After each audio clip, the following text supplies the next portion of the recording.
Hey there folks, and welcome to another episode of Learn BMX Racing.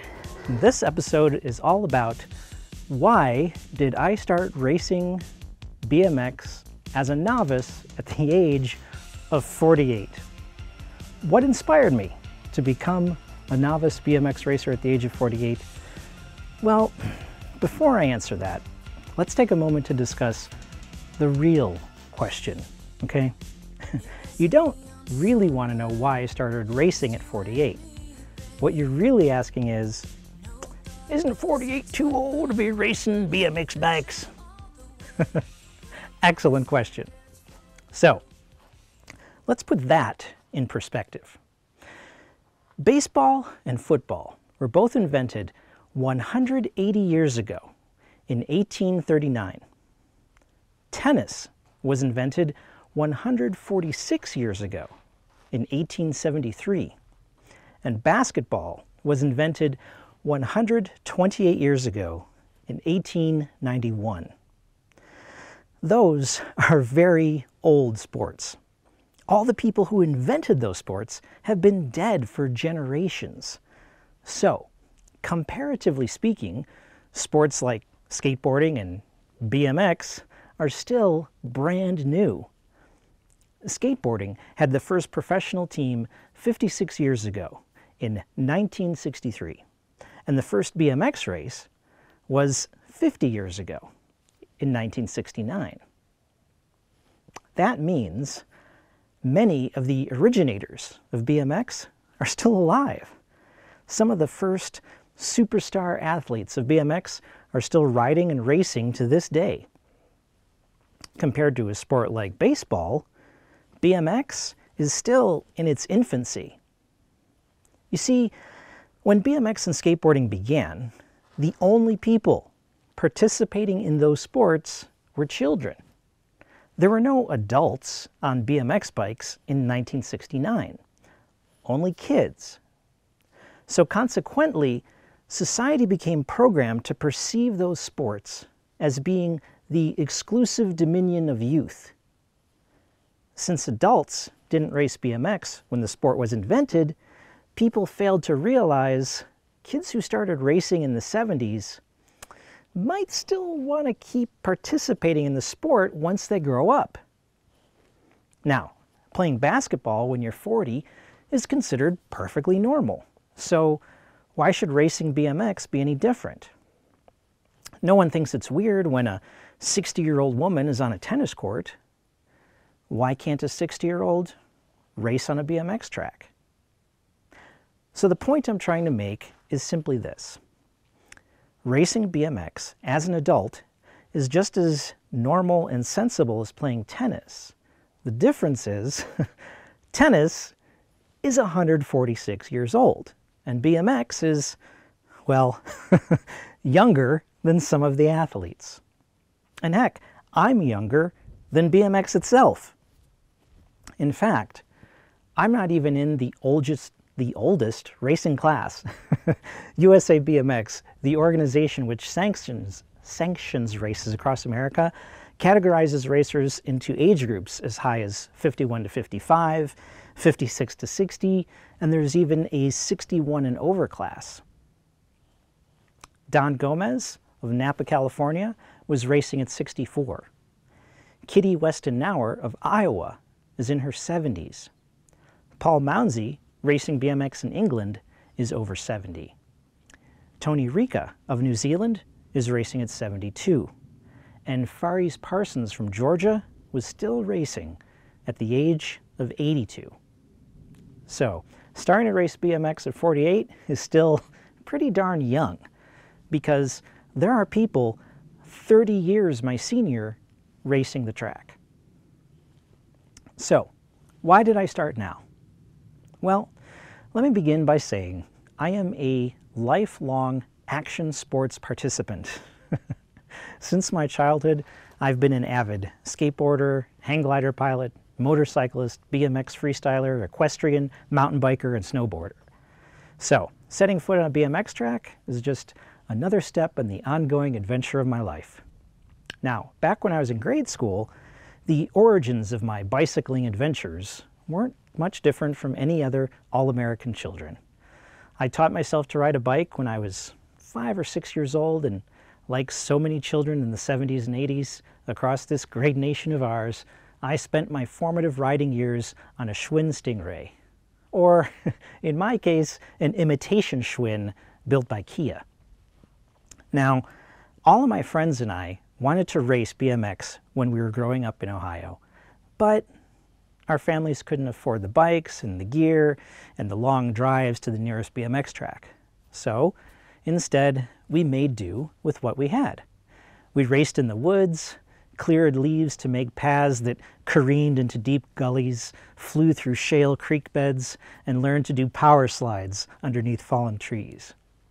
The Goonies were our peers because they understood their bikes could take them on grand adventures. And Elliot, in his red hoodie, was the best BMX sequence ever committed to film. Where are we going? To the forest! Follow me!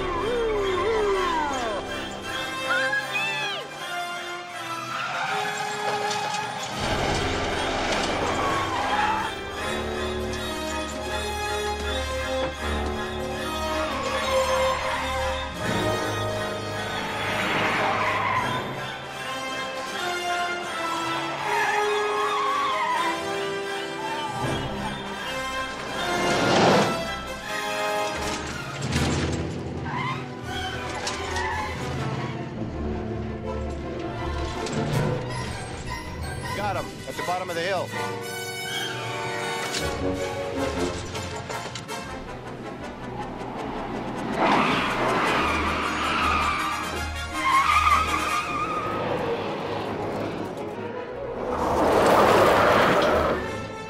This is Unit 302.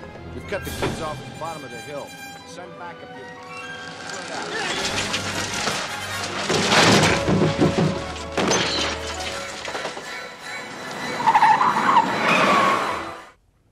In the late 80s, I discovered BMX freestyle, and I was hooked.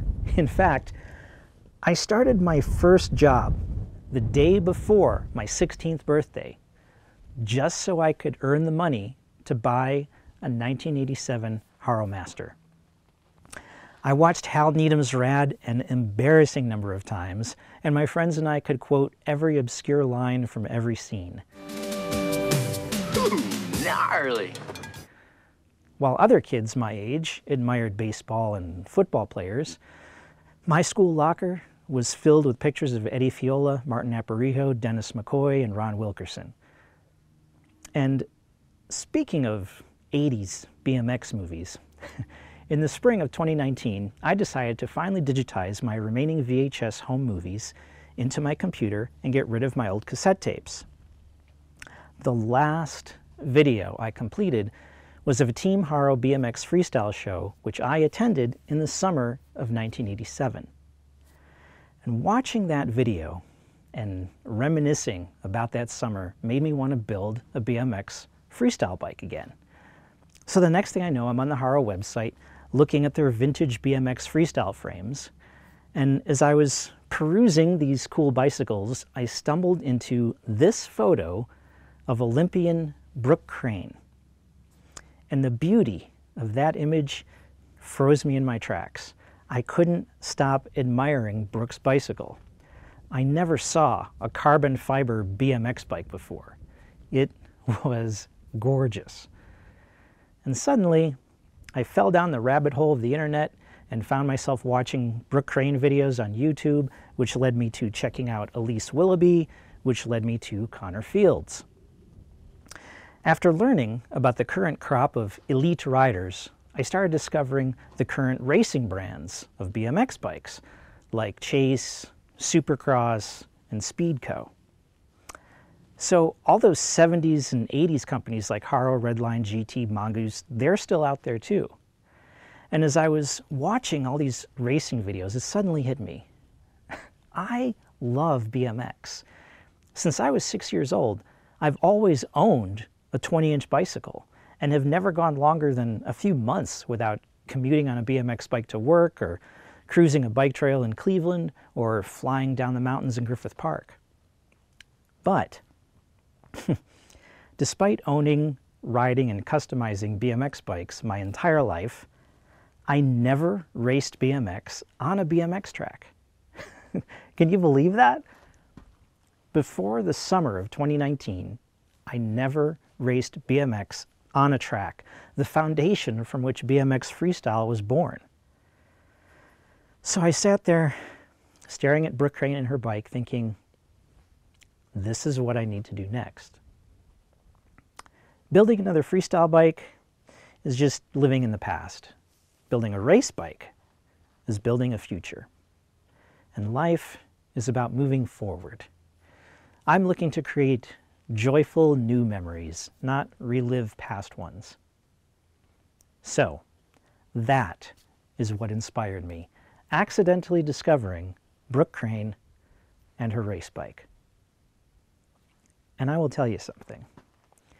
Racing BMX is even more fun than I ever imagined it would be. Riders ready, watch the gate. When I'm out on that track, there have been these brief moments, flashes, where I am so overcome with joy I am nearly in tears. Because as I am pedaling around that dirt, time disappears. And suddenly, I'm 9 years old again. A little boy from Ohio, wishing I was living in sunny California, racing on a BMX track. And there I am. I'm actually doing it. I have turned my childhood dream into reality. So, if you are far past 20, don't assume you're too old to start racing BMX. Yes, you will be outnumbered by 9-year-olds who are faster than you, but you can still have fun. Don't sit in the stands and hark back to your youthful days of cycling. Nostalgia is a very dangerous drug. People can get drunk on nostalgia, addicted to nostalgia. Your good old days are right now. They are happening at this very moment. So honor your childhood, but don't waste so much time reminiscing about yesteryear that you neglect tomorrow. Respect your past, but live in the present. Because no matter how wonderful life has been, the greatest of your glory days might still be in the future.